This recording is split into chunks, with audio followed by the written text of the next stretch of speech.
या देवी सर्वभूतेषु माँ दुर्गा रूपेण संस्थिता नमस्तस्यै नमस्तस्यै नमस्तस्यै नमो नमः। ओम दुम दुर्गाय नमः। दोस्तों, आज की वीडियो में आप सुनेंगे दुर्गा सप्तशती का 11वां अध्याय। तो माँ भगवती दुर्गा का अपने मन में ध्यान करते हुए इस कथा का श्रवण करते हैं। और दुर्गा सप्तशती के 11वें अध्याय में देवताओं द्वारा देवी की स्तुति तथा देवी द्वारा देवताओं को वरदान प्राप्त होने का वर्णन मिलता है। ऋषि कहते हैं, देवी के द्वारा यहाँ महादैत्यपति शुंभ के मारे जाने पर इंद्र आदि देवता अग्नि को आगे करके उन कात्यायनी देवी की स्तुति करने लगे।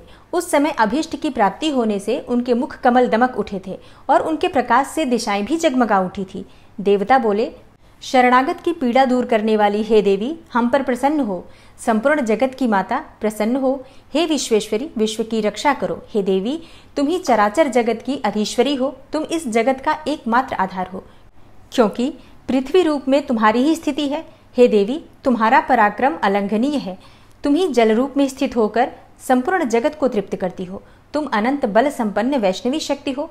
इस विश्व की कारणभूता परामाया हो। हे देवी, तुमने इस समस्त जगत को मोहित कर रखा है। तुम ही प्रसन्न होने पर इस पृथ्वी पर मोक्ष की प्राप्ति कराती हो। हे देवी, संपूर्ण विद्याएं तुम्हारी ही भिन्न भिन्न स्वरूप हैं। जगत में जितनी स्त्रियां हैं वे सब तुम्हारी ही मूर्तियां हैं। हे जगदम्ब, एकमात्र तुमने ही इस विश्व को व्याप्त कर रखा है। तुम्हारी स्तुति क्या हो सकती है। तुम तो स्तवन करने योग्य पदार्थों से परे एवं परावाणी हो। जब तुम सर्वस्वरूपा देवी स्वर्ग तथा मोक्ष प्रदान करने वाली हो, तब इसी रूप में तुम्हारी स्तुति हो गई। तुम्हारी स्तुति के लिए इससे अच्छी उक्तियां और क्या हो सकती हैं। बुद्धि रूप से सब लोगों के हृदय में विराजमान रहने वाली तथा स्वर्ग एवं मोक्ष प्रदान करने वाली हे नारायणी देवी, तुम्हें नमस्कार है।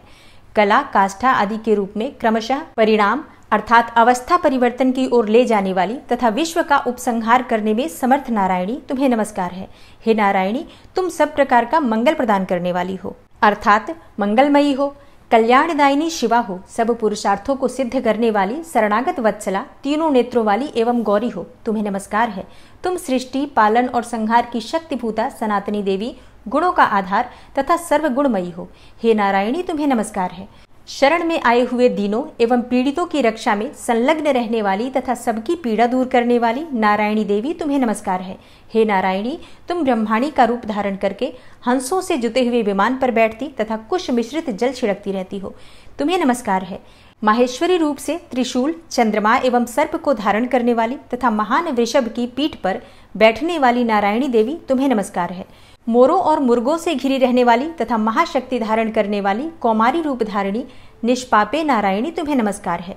शंख, चक्र, गदा और शारंग धनुष रूप उत्तम आयुधों को धारण करने वाली वैष्णवी शक्ति रूपा नारायणी, तुम प्रसन्न हो, तुम्हें नमस्कार है।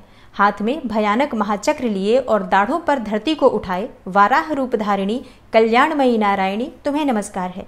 भयंकर नृसिंह रूप से दैत्यों के वध के लिए उद्योग करने वाली तथा त्रिभुवन की रक्षा में संलग्न रहने वाली हे नारायणी, तुम्हें नमस्कार है। मस्तक पर किरीट और हाथ में महावज्र धारण करने वाली, सहस्त्र नेत्रों के कारण उद्दीप्त दिखाई देने वाली और वृत्रासुर के प्राणों का अपहरण करने वाली इंद्र शक्ति रूपा नारायणी, हे देवी, तुम्हें नमस्कार है। शिवदूती रूप से दैत्यों की महती सेना का संहार करने वाली, भयंकर रूप धारण तथा विकट गर्जना करने वाली हे नारायणी, तुम्हें नमस्कार है। दाढ़ों के कारण विकराल मुख धारण करने वाली, मुंडमाला से विभूषित मुंडमर्दिनी चामुंडा रूपा नारायणी, तुम्हें नमस्कार है। मेधा, सरस्वती, वरा अर्थात श्रेष्ठा, भूति अर्थात ऐश्वर्य रूपा, बाभ्रवी अर्थात भूरे रंग की अथवा पार्वती, तामसी अर्थात महाकाली, नियता अर्थात संयम परायणा तथा ईशा अर्थात सबकी अधीश्वरी रूपिणी नारायणी, तुम्हें नमस्कार है। सर्वस्वरूपा, सर्वेश्वरी तथा सब प्रकार की शक्तियों से संपन्न दिव्य रूपा दुर्गे देवी, सब भयों से हमारी रक्षा करो, तुम्हें नमस्कार है। हे देवी कात्यायनी, यह तीन लोचनों से विभूषित तुम्हारा सौम्य मुख सब प्रकार के भयों से हमारी रक्षा करे, तुम्हें नमस्कार है। हे भद्रकाली, ज्वालाओं के कारण विकराल प्रतीत होने वाला अत्यंत भयंकर और समस्त असुरों का संहार करने वाला तुम्हारा त्रिशूल भय से हमें बचाए, तुम्हें नमस्कार है। हे देवी, जो अपनी ध्वनि से संपूर्ण जगत को व्याप्त करके दैत्यों के तेज नष्ट किए देता है, वह तुम्हारा घंटा हम लोगों की पापों से उसी प्रकार रक्षा करे जैसे माता अपने पुत्रों की बुरे कर्मों से रक्षा करती है। हे चंडिके, तुम्हारे हाथों में सुशोभित खड्ग जो असुरों के रक्त एवं चर्बी से चर्चित है, हमारा मंगल करे, हम तुम्हें नमस्कार करते हैं। हे देवी, तुम प्रसन्न होने पर सब रोगों को नष्ट कर देती हो और कुपित होने पर मनोवांछित सभी कामनाओं का नाश कर देती हो।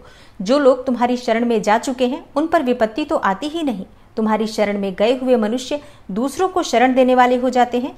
हे देवी, हे अंबिके, तुमने अपने स्वरूप को अनेक भागों में विभक्त करके नाना प्रकार के रूपों से जो इस समय इन धर्मद्रोही महादैत्यों का संहार किया है, वह सब दूसरी कौन कर सकती थी। विद्याओं में ज्ञान को प्रकाशित करने वाले शास्त्रों में तथा आदि वाक्यों अर्थात वेदों में तुम्हारे शिवा और किसका वर्णन है, तथा तुमको छोड़कर दूसरी कौन ऐसी शक्ति है जो इस विश्व को अज्ञानमय घोर अंधकार से परिपूर्ण ममता रूपी गड्ढे में निरंतर भटका रही हो। जहाँ राक्षस, जहाँ भयंकर विष वाले सर्प, जहाँ शत्रु, जहाँ लुटेरों की सेना और जहाँ दावानल हो, वहां तथा समुद्र के बीच में भी साथ रहकर तुम विश्व की रक्षा करती हो। हे विश्वेश्वरी, तुम विश्व का पालन करती हो। तुम विश्व रूपा हो, इसलिए संपूर्ण विश्व को धारण करती हो। तुम भगवान विश्वनाथ की भी वंदनीय हो। जो लोग भक्ति पूर्वक तुम्हारे सामने मस्तक झुकाते हैं वे संपूर्ण विश्व को आश्रय देने वाले होते हैं। हे देवी, प्रसन्न हो। जैसे इस समय असुरों का वध करके तुमने शीघ्र ही हमारी रक्षा की है, उसी प्रकार सदा हमें शत्रुओं के भय से बचाओ। संपूर्ण जगत का पाप नष्ट कर दो और उत्पात एवं पापों के फलस्वरूप प्राप्त होने वाले महामारी आदि बड़े बड़े उपद्रवों को शीघ्र दूर कर दो। विश्व की पीड़ा दूर करने वाली हे महादेवी, हम तुम्हारे चरणों पर पड़े हुए हैं, हम पर प्रसन्न हो। त्रिलोक निवासियों की पूजनीय परमेश्वरी, सब लोगों को वरदान दो। देवी बोली, हे देवताओं, मैं वर देने को तैयार हूँ। तुम्हारे मन में जिसकी इच्छा हो वह वर मांग लो। संसार के लिए उस उपकारक वर को मैं अवश्य ही दूंगी। तब देवता बोले, हे सर्वेश्वरी, तुम इस प्रकार तीनों लोकों की समस्त बाधाओं को शांत करो और हमारे शत्रुओं का नाश करती रहो। तब देवी बोली, हे देवताओं, वैवस्वत मनवंतर के 28वें युग में शुंभ और निशुंभ नाम के 2 अन्य महादैत्य उत्पन्न होंगे। तब मैं नंदगोप के घर में उनकी पत्नी यशोदा के गर्भ से अवतीर्ण हो विंध्याचल में जाकर रहूंगी और उक्त दोनों असुरों का नाश करूंगी। फिर अत्यंत भयंकर रूप से पृथ्वी पर अवतार लेकर मैं विप्रचित्ति नाम वाले दानवों का वध करूंगी। उन भयंकर महादैत्यों को भक्षण करते समय मेरे दांत अनार के फूल की भांति लाल हो जाएंगे। तब स्वर्ग में देवता और मर्त्यलोक में मनुष्य सदा मेरी स्तुति करते हुए मुझे रक्तदंतिका कहेंगे।